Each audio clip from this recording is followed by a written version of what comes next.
Well, there's been a lot of things happen this past week since you and I got together. We have had 6 inches of snow in Chaco. I couldn't believe it. Woke up one morning and there was 6 inches of snow on my backyard. You folks up north, that's commonplace for you, but down here, that is a subject of a lot of conversation. Didn't last but a couple of days, and it was gone because the temperature got back up in the 60s. But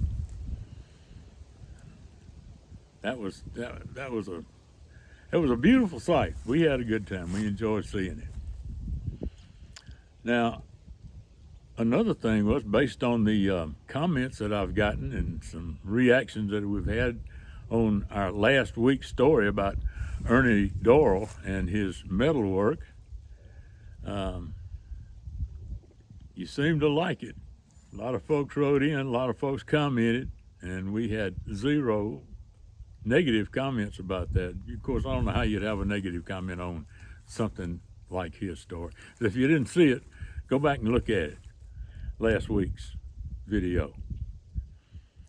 Now, we got a windy old raw day here in Chaco today. I hope the wind doesn't mess us up, but if it does, that's just the way it goes. This is my studio, and I forgot to adjust the fans. Now, I'm going to have some more interviews from interesting people like Ernie Doral. And meant to have one this week, but we had a little health problem. But I'll get to him in the next week or two. Interesting people out here. Interesting people everywhere. Your story is interesting. And I'd like to hear it too. But I'm going to talk today about something that hadn't got a thing in the world to do with Chaco or prior programs or videos or anything else. I got a little pet peeve. I just had a little bout with a kind of a medical problem and had to get a couple of prescriptions written out by a doctor, and got me to thinking, how come doctors can't write? Now, I never seen a prescription written out by a real bona fide doctor that the average person can read. I figure that the man who fills out the prescriptions in the drugstore has to have had a bunch of courses in school to figure out how to decipher the writing on those little prescription sheets. I say writing, but they most often look like Egyptian hieroglyphics than plain English. And I ain't picking on doctors just because they're doctors. My son is a doctor, and he can't write either. I'll make him print anything he gives to me in writing, and even his printing isn't anything to write home about. Now, you'd figure that after 13 years, including kindergarten, of schooling, regular school, and then 4 years of college, 4 years of medical school, 1 year internship, and 4 years of residency in a specialty, that he'd be educated enough to have some level of competency in penmanship.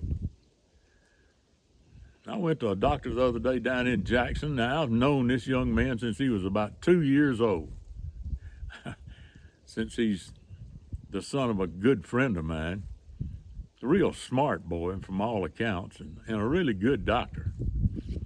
He gave me his phone numbers written out on one of those little prescription forms, and there's no way I can call him from that little correspondence.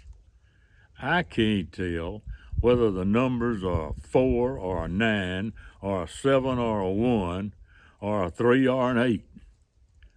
So I guess I'll just have to look it up in the phone book, but on second thought, you can't look up anything in phone books anymore. But what I know, I only entrust them with my life and limb and hope that the nurses and pharmacists can read what they write. or maybe hope that they can over their lifetime, learn to write right? What do you think? I'm Jim Ritchie. I'll see you again next time.